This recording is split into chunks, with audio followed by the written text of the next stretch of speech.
Moi je représente la partie approvisionnement en bois pour l'usine de Saillat. L'approvisionnement on le fait sur le centre France, dans un rayon moyen de 130 km, majoritairement en forêt privée, sur des massifs qui sont plutôt soit le massif on va dire du Limousin et de la Dordogne. Après on a un massif centre France, c'est des grands massifs forestiers dans lesquels on mobilise de la matière.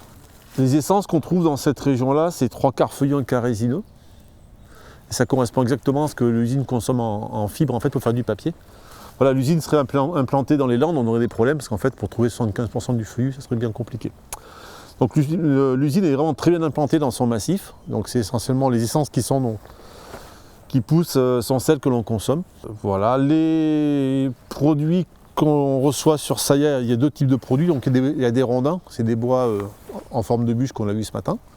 Il y a des plaquettes, donc c'est des petites pièces de bois.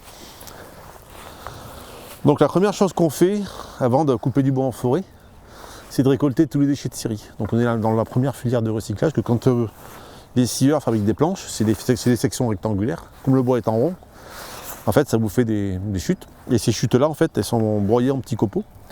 Et donc première chose qu'on fait, on rachète déjà tous les déchets de scierie, voilà, pour les valoriser. Donc ça représente à peu près 30% de l'approvisionnement. Ce qu'on appelle des plaquettes. En général, dans les scieries, vous avez 3 produits, les écorces. Alors on l'achète en scierie en fait pour alimenter des chaudières. Par exemple, on peut acheter de l'écorce à des scieries et on va alimenter la chaudière du CHU de Limoges ou on pourrait alimenter la chaudière de la chaufferie de Niort par exemple. Donc en fait, il y a de plus en plus de villes qui s'équipent de chaudières à bois. Et donc nous on fait partie des sociétés qui fournissons ces chaudières-là.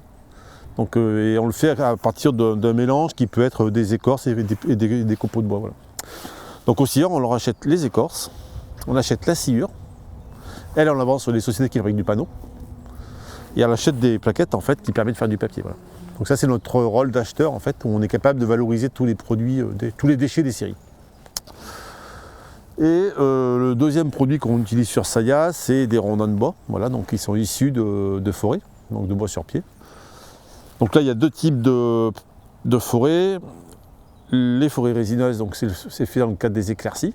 Donc on verra tout à l'heure à quoi ça ressemble et pourquoi il faut faire des éclaircies en forêt pour que la forêt grandisse bien. Et le deuxième, c'est des coupes de taillis ou d'amélioration dans du feuillu. Voilà. C'est essentiellement les 2 sources d'approvisionnement qu'on a en rondins qui correspondent bien aux forêts locales. Parce qu'en fait, c'est des forêts pas trop gérées qui poussent toutes seules, donc pas forcément de grande qualité. Donc on essaie d'apporter justement une qualité dans ces forêts-là, voilà, en faisant des améliorations. Quoi dire d'autre? Donc l'approvisionnement est réalisé par le comptoir des bois de Brive, donc c'est une société qui dispose de 110 salariés, qui existe depuis 1916, donc ça va faire 105 ans. C'est une très vieille société. Nous avons 2 métiers, un métier d'exploitant forestier, c'est-à-dire qu'on va acheter directement le bois sur pied à des propriétaires privés. On l'exploite, c'est-à-dire qu'on le coupe, on abat les bois, on les coupe en longueur, on le met bord de route et après c'est transporté par des camions à l'usine de Saillat ou chez des scieurs, parce qu'on a 200 clients scieurs dans toute la France. Et le deuxième métier qu'on a, c'est d'acheter des produits prêts à des professionnels, ou des exploitants forestiers ou des coopératives qui fabriquent des produits pour nous, qui le mettent bord de route, on vient l'acheter bord de route. Voilà, ça c'est nos 2 métiers. Donc les enjeux autour de la forêt, c'est des choses qui existent depuis le début des années 90. Cette prise de conscience en fait de la pérennité de la matière première. Donc c'est au début des années 90 qu'on commence à voir que le sommet de Rio, notamment les rapports Brundtland, en fait c'est là où on a les premières notions de gestion durable et responsable de la matière première. Et les papetiers ont toujours été les pionniers, on va dire, à essayer d'avancer sur ce sujet, parce que depuis 30 ans, les clients demandent, ok, mais d'où vient le bois? Est-ce que c'est du bois qui n'est pas de forêt déforestée? Est-ce que c'est bien reboisé? Donc depuis très longtemps, bientôt 30 ans, on travaille sur ces sujets de certification forestière et de gestion durable des forêts. Voilà. Donc aujourd'hui, vous avez 2 schémas, 2 labels qui prédominent en France, c'est le label PEFC et FSC. On travaille le label PEFC depuis 2000 et le label FSC depuis 2010, sur le site de Saillat. Et on verra tout au long de la visite du parcours forestier, j'essaierai de vous expliquer qu'est-ce qui se cache derrière le label. Justement, on essaie de mettre des choses assez concrètes, qu'est-ce qu'on fait différemment quand c'est certifié. FSC ou PFC ou non certifié, voilà, pour que vous puissiez comprendre toutes les petites actions qu'on peut faire en forêt qui sont assez simples et logiques en fait, et qui permettent d'avoir une gestion pérenne et durable de notre matière première. Voilà, donc on va faire un petit tour, le parcours fait 1,7 km. Hein. Donc on va avoir la chance, on a 7 stations forestières. Donc ce qu'on va voir là est un résumé de tous les peuplements qu'on trouve dans les 15 départements où on travaille. Donc on va parler de l'eau, des enjeux de l'eau, des enjeux des essences forestières et de changement climatique, des plantations. On parlera des taillis feuillus, des futaies feuillus, et on parlera des milieux naturels, toute la partie écologique et environnementale, parce qu'on s'engage depuis quelques années sur la partie conservation et restauration de la biodiversité. Voilà. Pour compléter, IP s'est doté et l'usine de Saillat s'est dotée depuis 2 ans d'une société qui s'appelle IP Forêt Service, qui a pour vocation justement de conseiller les forestiers privés, les propriétaires privés. On leur rédige des documents de gestion sur 10 ou 20 ans. Donc ça c'est le côté propriétaire, c'est la structure qui met en œuvre la certification FSC en France. Et c'est aussi depuis 2 ans la structure qui développe des projets de conservation de biodiversité pour des clients. Par exemple, voilà, donc je mets en place des projets, là c'était un pour Française des Jeux, d'autres pour grandes sociétés françaises, qui dans le cadre de leur objectif RSE, veulent travailler sur la biodiversité. Donc nous on leur met en place un projet de conservation sur des rapaces, des cigognes, des oiseaux, par des îlots de conservation. Ça c'est ce qu'on fait depuis 2 ans et qui marche pas mal. Ça permet de se connecter en fait le milieu forestier avec les clients et de rendre concret en fait vos engagements. En Centre-France, on a toujours un peu de forêt, des fermes. En bas on a des cours d'eau. Ça c'est ce qu'on a quasiment partout. Donc tout ça pour dire que la forêt, elle est dans un environnement, c'est pas un pays forestier comme la Finlande ou la Suède. Hein. Il y a des interfaces entre différents milieux, qu'on doit pouvoir gérer aussi de la fonction de chasse, de la fonction de prairie. On a un effet sur la qualité de l'eau, voilà. On a un effet sur le paysage. Donc toutes ces composantes, on doit les prendre en compte en fait, quand on gère votre forêt. Voilà. On ne va pas faire n'importe quoi, n'importe où, parce qu'il y a forcément des effets, des impacts sur d'autres écosystèmes qui sont à proximité. Voilà, ça c'est notre travail au quotidien de tous les techniciens forestiers.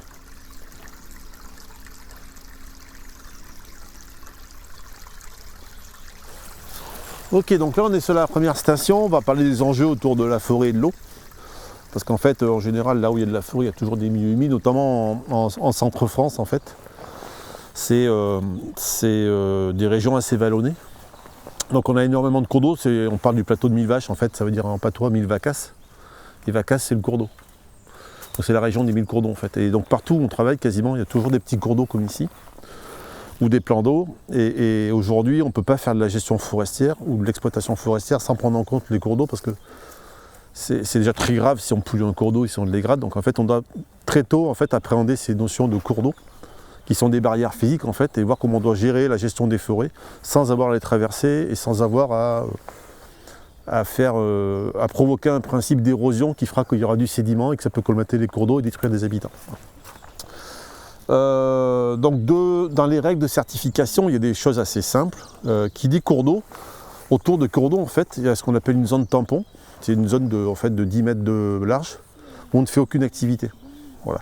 Parce qu'en général, on va trouver des arbres comme ici, donc c'est des sols, hein, c'est des arbres de faible qualité, qui ont surtout pour vocation, en fait, par leur système racinaire, de filtrer l'eau et de rendre l'eau potable.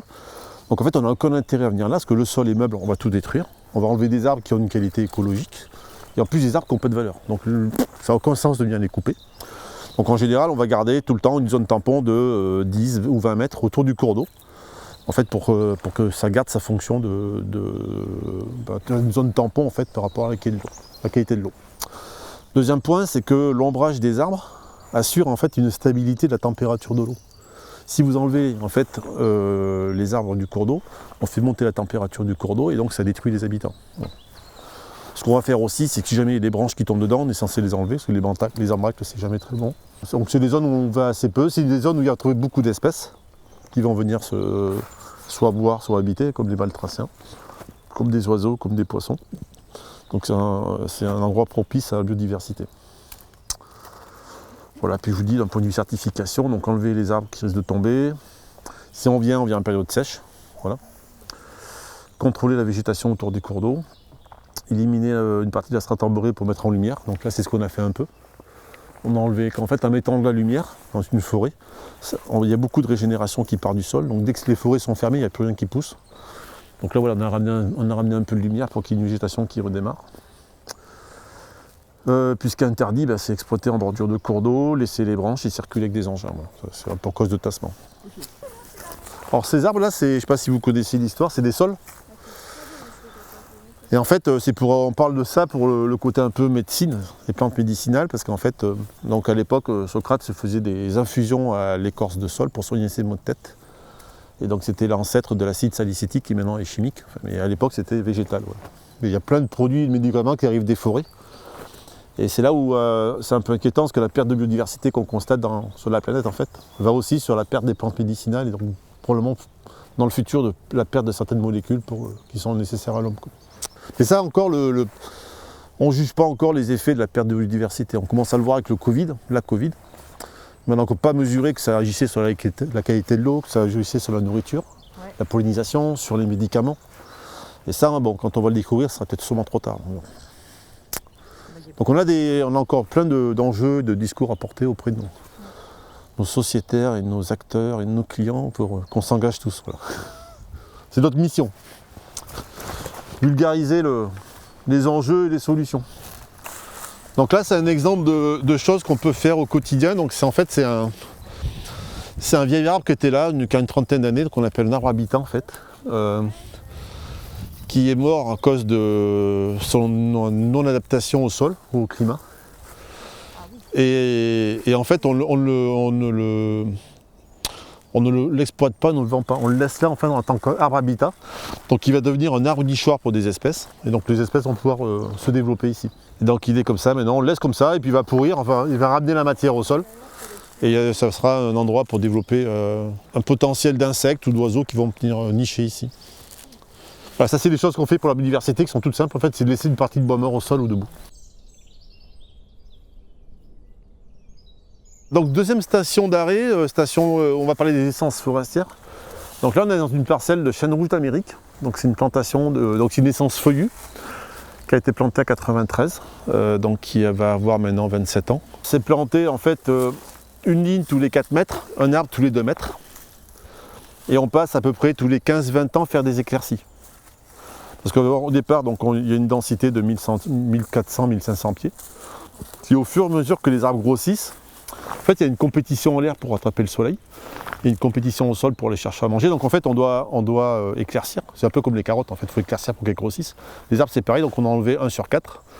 Ça libère la tension, en fait, en haut pour la lumière et en bas pour le sol, et ils se mettent à grossir, en fait.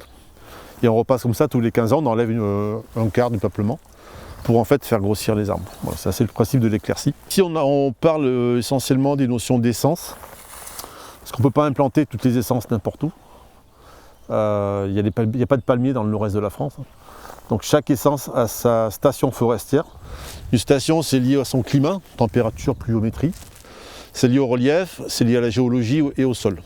Si vous connaissez le Mont Ventoux, par exemple, tout le monde connaît le Mont Ventoux, vous verrez qu'il y a des strates en fait, végétatives complètement différentes. C'est exactement l'exemple des stations forestières, c'est qu'en fonction de l'altitude du versant et du sol, on va trouver des essences qui vont s'adapter et pas d'autres. Et c'est pour nous un vrai problème parce que demain on sait qu'avec le changement climatique, les stations vont changer. Par exemple là, on est en Limousin, on devrait avoir d'ici 30 ans les écosystèmes du nord de l'Espagne.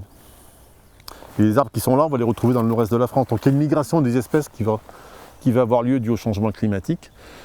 Et le problème qu'on a, nous, forestiers, c'est que quand on vous conseille en tant que propriétaire forestier, le pas de temps de travail, c'est entre 20 et 100 ans. Donc on doit vous le conseiller aujourd'hui pour ce qui va se passer dans 20 ans ici. Donc des fois, c'est compliqué d'un point de vue choix. C'est pour ça qu'on se dirige aujourd'hui de plus en plus vers des solutions multi-essences en reboisement. On essaie de mettre 2-3 essences différentes pour éviter qu'il y ait une prise de risque trop forte sur une seule essence qui ne serait pas installée et adapté dans 20 ans. Donc on est plutôt en ce moment sur des modèles soit de reboisement multi-essence, soit de diversité et d'amélioration dans les feuillus pour essayer d'avoir une meilleure résistance des peuplements. C'est ce qu'on mène comme action aujourd'hui. Il y a des essais, on verra tout à l'heure, on fait aussi de la recherche sur des nouvelles essences dans le cadre de l'arboretum qu'on a mis en place ici. Donc ici on est sur ce qu'on appelle l'arboretum. Donc par rapport à ce qu'on vient de voir sur les enjeux du changement climatique, ce qu'on a fait là il y a 6 ans, 7 ans, on a installé en fait 40 espèces d'arbres différentes. Ça s'incadre dans un protocole européen qui s'appelle Rainforest en fait. Et ces mêmes 40 espèces d'arbres ont été installées dans différents endroits du sud du Portugal jusqu'au nord de l'Angleterre. Donc ils ont fait une trentaine d'emplacements comme ça avec les mêmes essences. Et tous les ans on mesure 2 choses, la mortalité et la croissance. Donc il y a des stations météo, on voit en fonction de la pluviométrie, de la température, on voit en fait les essences qui survivent et celles qui s'écroulent. Voilà. Donc ça nous permet de modéliser en fait en fonction du manque de pluie, quelles vont être les essences qui devraient s'en sortir dans quelques années, puis celles qui vont disparaître. Là ce qu'on a devant nous c'est du chêne vert. Du chêne vert, je ne sais pas si vous connaissez la Méditerranée, donc c'est les chênes tout rabougris, ouais, assez noirs qu'on voit dans le sud-est. Vous voyez déjà ici, ils sont très élancés et quasiment en 5 ans, ils sont plus développés qu'en 30 ans dans le sud-est. Donc voilà, c'est une des essences qui s'en sort pas trop mal. Il y a des essences qui vont disparaître, comme le hêtre, voilà, qui est en altitude et qui ne va pas supporter le changement climatique. Bon, les essences vont s'auto-adapter aussi, elles vont migrer d'elles-mêmes, comme elles l'ont fait dans le passé. Voilà, donc ça c'est notre petit labo de recherche pour le futur. La végétation commence à démarrer. Donc nouvelle station forestière, ici on est sur une thématique où on parle des plantations, donc c'est une plantation de pin lariceau de Corse. Donc c'est une essence qui est adaptée à la Corse, hein, donc, par son nom, qu'on a implanté ici parce qu'en fait c'est déjà, c'était fin 93, c'est une essence qui se suffit d'assez peu d'eau. Et le problème qu'on a nous les forestiers avec le changement climatique, c'est pas les températures, en fait c'est le manque de pluie et d'eau l'été, qui fait en fait que les arbres n'ont pas assez de réserve en eau dans leur système racinaire et donc se mettent en stress hydrique et commencent à mourir en fait. Et le pin lariceau fait partie de ces essences en fait qui est rustique, qui n'a pas forcément besoin de beaucoup d'eau et donc qui arrive à s'en sortir. Donc là c'est un peuplement qui est assez simple à gérer, une plantation, une éclaircie tous les 20 ans, donc on dégage la pression dans le vent un arbre sur 4. 20 ans après on fait pareil et on est sur une coupe définitive en fait, une récolte de la forêt à 60 ans. Et derrière on revient installer des nouveaux plants. C'est des peuplements qui produisent beaucoup de bois d'œuvre, donc ça peut être pour de la charpente, pour de la palette ou pour du panneau, et un peu pour le papier. Et c'est essentiellement ça fournit donc du bois d'œuvre et des scieries locales. Parce qu'en fait, on vend à peu près 200 clients scieurs dans la région qui peuvent fabriquer des pièces en bois qui peuvent servir à tous les consommateurs quand ils vont dans les magasins de bricolage. Côté emploi, donc l'approvisionnement de l'usine, c'est à peu près 850 personnes qui se décomposent à 150 personnes qui vont s'occuper des plantations et de gestion de forêt. 550, ce sont les bûcherons, les débardeurs pour la partie exploitation et 150 pour la partie transport. Voilà. Ça c'est les trous de pique, vous voyez les trous là? En fait, donc c'est la famille des piques. Ils adorent en fait les bois un peu morts, un peu âgés, parce qu'en fait le bois est fragile et donc ils viennent faire tout leur nichoir. Donc en temps forêt, on voit des arbres avec des trous comme ça, en fait, il ne faut surtout pas les couper, il faut les laisser, parce que c'est des habitats pour les oiseaux et pour les piques. Et souvent dans les stratégies qu'on a, quand on parle de biodiversité, on ne voit jamais les espèces, parce qu'elles ne sont pas là pour vous dire je suis présent. Donc on n'apprend pas l'espèce, on apprend leur habitat. Voilà. Et une fois qu'on sait où ils habitent, on dit tiens là potentiellement dans cette parcelle-là, quand on voit ça, ces trous-là dans les arbres morts, on sait que c'est des habitats à pics, donc on sait que les pics peuvent potentiellement habiter ici. Et donc là on fait une conservation des arbres.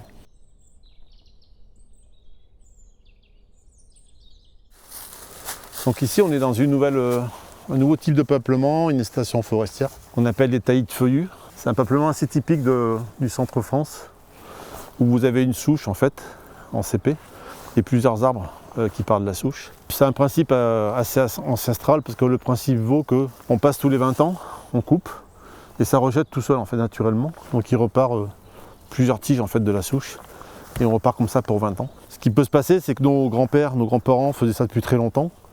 Et au bout de 4-5 rotations, les souches sont épuisées. Et donc on vient faire de l'enrichissement, comme exemple derrière là, on vient ramener des nouveaux arbres, en fait, qui permet en fait de ramener des essences plus récentes et plus vives, on va dire, que les vieilles souches. Voilà. Des fois on peut le voir, ça fait poum derrière. Une souche trop vieille, en fait on voit toutes les tiges qui sont mortes. Donc là la souche elle est épuisée, donc elle ne produira plus rien. Donc de temps en temps, soit plutôt que de changer de peuplement, on vient faire de l'enrichissement en mettant quelques nouveaux arbres qui peuvent être du chêne Cécile par exemple ou là du chêne rouge. dans la propriété, pour un investissement qui n'est pas très élevé pour le propriétaire. Dans ces peuples-là, on fait du bois de chauffage, on fait du piquet, on fait du parquet en châtaignier, un peu d'ébénisterie. On va aussi avoir beaucoup de produits non forestiers, des châtaignes, des champignons. C'est des coins aussi où il y aura de la chasse. Donc c'est un peu peuplement fréquent qu'on retrouve dans la région. Ce qu'on peut dire de particulier quand on fait des coupes de bois, des fois vous voyez des tas de branches en linéaire. En fait on fait ça pour une raison essentielle, pour ne pas abîmer le sol. Et en fait avec les engins, on se crée un coussin en faisant ce tapis-là.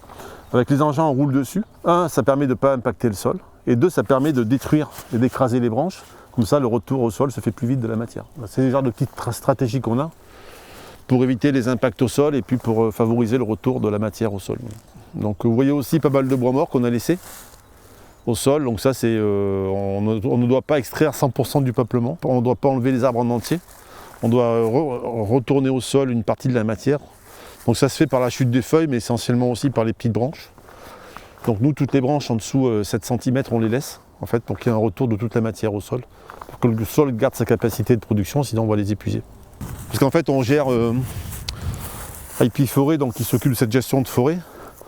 Aujourd'hui on a en gestion 30 000 hectares et 1000 propriétaires, donc on commence à avoir une taille qui sont un peu éparpillées en centre-France. Donc on a un peu des forêts de tout type partout, ça va de 1 hectare à 2000 hectares. Donc n'importe qui peut rejoindre notre club, notre groupe, s'ils veulent une gestion responsable de leur forêt. Donc nouveau type de peuplement, on est sur ce qu'on appelle des taillis sous-futés, donc les grands arbres qu'on voit, ces grands chênes que vous pouvez reconnaître des fois dans des forêts périurbaines. C'est ce qu'on appelle de la futée. Le taillis, c'est les petits arbres en CP qui sont en dessous. Donc là, on est sur du chêne pédonculé avec du châtaignier, merisier, tremble et houx comme essence. La particularité de cette parcelle, c'est qu'on n'aura jamais de ce qu'on appelle de coupe rase ou de coupe définitive. C'est-à-dire qu'on va tout le temps garder un état boisé. Et on va passer fréquemment, donc ça peut être tous les 10 ans, enlever par exemple un gros chêne, celui-ci. Ça va permettre de faire en fait une trouée de lumière et donc au sol va démarrer une centaine de petits chênes. Et comme ça en fait on va jouer sur les strates. Donc on va avoir différentes classes d'âge, différentes essences, qui fait en fait qu'on aura une diversité d'essences et de structures. Voilà. Donc ça c'est quelque chose qui est assez résilient d'un point de vue changement climatique. C'est une sylviculture qui est assez douce, qu'on appelle à couvert continu, qu'on essaie en fait qu'on implémente dans cette parcelle-là. Ici on est donc dans des bois, notamment le chêne de plus haute qualité, donc c'est vraiment des bois nobles qui vont servir à faire des barriques pour le vin ou pour le cognac. On va trouver aussi des produits pour fabriquer des beaux meubles, voilà, de la charpente, de la menuiserie, du bois de coffrage, du bois de chauffage forcément en chêne, qu'on va trouver dans ces peuplements-là. Et tous les autres produits qui sont champignons, les graines ou éventuellement la chasse. Quoi de particulier ici? On voit toujours pareil du bois mort au sol, on voit des nids, vous en avez un juste au-dessus de nous, qui est encore plus gros, qui est là. Donc là, quand on a un nid comme ça, qu'on détecte, alors des fois c'est bien, comme ici, parce qu'il n'y a pas les feuilles, on le voit assez tôt. Donc en fait là, il n'y a pas d'activité. Donc on met une zone de protection de 1,5 hectare en général autour des nids. Là, on ne voit pas les espèces qu'elles ont migré, donc elles vont revenir d'ici un mois, soit d'Afrique du Nord ou d'Espagne. Donc elles vont être en retour de migration d'ici peu, donc on aura peut-être les espèces d'ici peu. C'est pour ça qu'en général, quand il y a des nids comme ça, des espèces, d'avril à l'été, on n'a pas le droit d'exploiter. Parce qu'elles sont en période de reproduction, donc en fait on doit les laisser dans leur quiétude et exploiter que dans la période hivernale en fait, où elles ne sont pas présentes. Donc dans cette zone-là qu'on a devant nous, en fait, on s'amuse à le laisser en libre évolution, parce qu'il y a des courants de personnes qui disent qu'il ne faut pas gérer les forêts, pas les entretenir. Donc ça revient en fait un peu à les mettre sous cloche, à les laisser en libre évolution. Donc cette zone-là, on a décidé de les laisser en libre évolution, et voilà ce qui se passe en fait. Donc on voit qu'il y a des chênes qui sont attaqués par des lierres. On voit des forêts qui sont en train de mourir et impénétrables. Donc on se rend compte qu'en fait la forêt doit être entretenue si on veut qu'elle se développe. Alors il faut des zones comme ça, parce que ça abrite beaucoup d'espèces et de diversité. Donc il est nécessaire de temps en temps d'avoir des petits îlots comme ça de libre évolution qui sont des réservoirs et des poches à espèces. Et on se rend compte aussi que d'un point de vue peuplement et forestier et patrimoine, en fait ça perd de la valeur. Donc ici, dernière station en fait sur le parcours forestier, on aborde le sujet pas forcément que de la forêt, mais des milieux naturels associés à la forêt.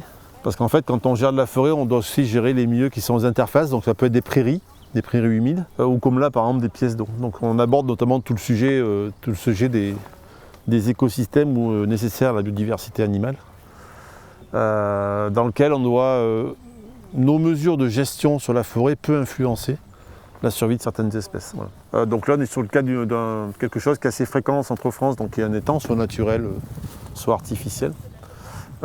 Ici les mesures de gestion sont différentes de celles d'un cours d'eau. Sur un cours d'eau, je vous ai dit qu'il fallait garder couvert pour sa température. En général sur les pièces d'eau, on garde la première bande de végétation, en fait d'1 mètre de haut. C'est là il y a toute la richesse de l'espèce, donc quand on voit des débroussailleuses passer à bord d'étangs, c'est la pire des choses, il faut garder la première bande végétale.